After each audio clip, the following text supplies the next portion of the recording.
are now in episode 1 of season 2 of the Atlantic Gazette TV's YouTube channel with the well-respected and well-supported On the Record with Floris Steenkamp.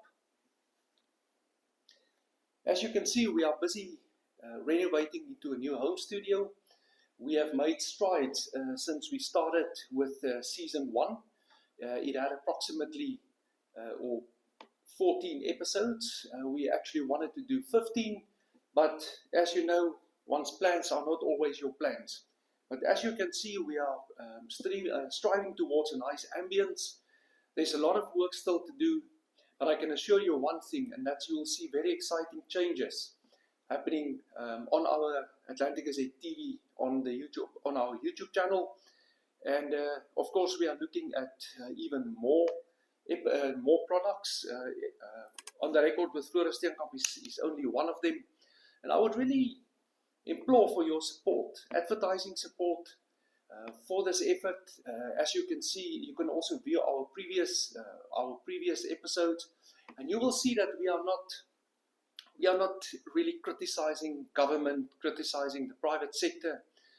We are bringing you good news, we are bringing you bad news, but most of all, we are bringing you news that you actually need to sit and contemplate, perhaps make that appropriate to your life, to your work life, to your business, and then say to yourself, maybe I should take this information at heart and do something.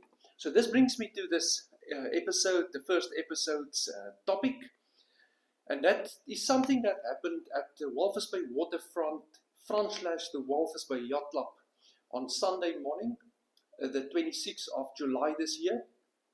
And in a nutshell, a juvenile seal, you can't really say it's a pup, it's more a juvenile seal. The pup is a very small seal. This one is definitely already, I would say, very close to a year, if not over. I'm no seal expert, but that's my judgment to it. Now this seal, unexpectedly on Sunday morning of that date, started chasing tourists and visitors around at the waterfront area and scaring them. And you could see this little guy was meaning business, and there was foam around around its mouth. Now that tells you one thing: rabies. Rabies is not good news to anybody, whether it's inland, among your wildlife, among your stock, even your pets. Even worse, when a human gets infected by being bitten or injured by a carrier of rabies, an animal carrying rabies.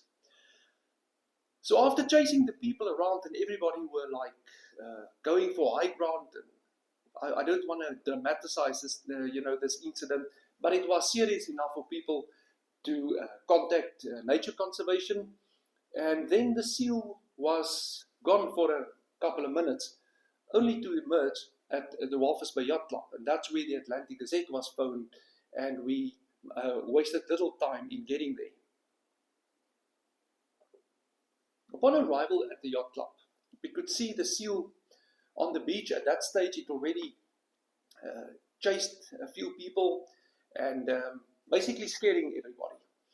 And for my own safety, I took the high ground. I decided there must be enough obstacles between me and the seal, because the last thing I would want on a Sunday morning is getting bitten by a rabies-carrying seal.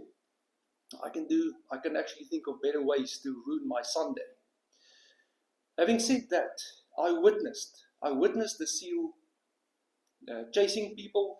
At one stage, it almost bit one of the yacht club members as he and his friend were going out on their small boat for the Sunday.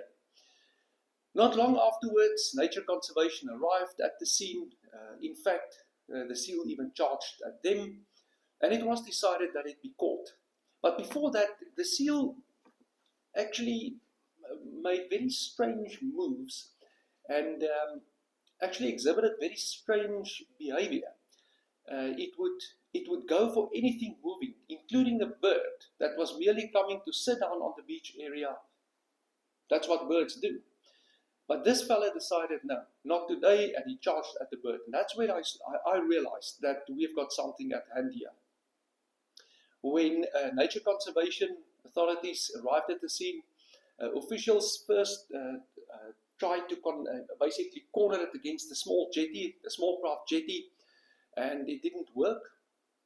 And at some stage, the pup or the young seal was under the jetty, and he grabbed a plastic empty cool drink bottle and started shaking it, the same a pet would do, playing with something. Now, well, that's definitely the first time I've seen it. I spoke to Ocean Conservation afterwards that said this is pretty normal behavior of seals that contracted rabies.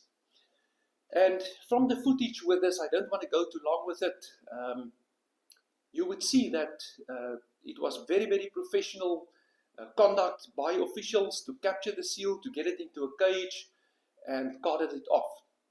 Now, I used the word destroyed in my report on this issue on Sunday. Between you and us, at the time of this episode, we already had in excess of 70,000 views on this, and everybody were very positive that this is a realistic situation. There was no unnecessary harm to the animal.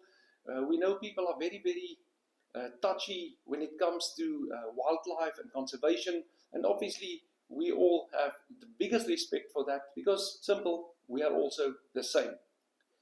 So eventually it was found out that the seal was destroyed. I'm using the word destroyed. Some people said, why did you say it was put down? It's a simple term. When you get to contaminated animals, it gets destroyed, it gets taken out of the system.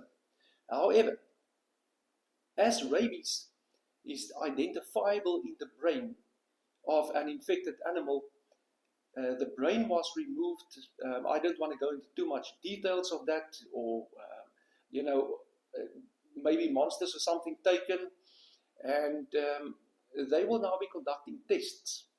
But now here's the part that's a bit, I would say, crazy for me and a bit cumbersome for me, and I think this is something we must all really take a very careful look into in the future. And that is that fairly recently, now we are speaking about the second week of May, 2 tour guides were bitten by seals, unprovoked. These guys were not trying to pet them as one always see tourists do, which I think is a foolish thing anyway. You never go close to a wild animal because it is unfortunately unpredictable at best. And you might have the best intentions to pet it and perhaps take a photograph to take memories with you from Namibia back to your home country. But this is dangerous, this is unpredictable, and it's risky.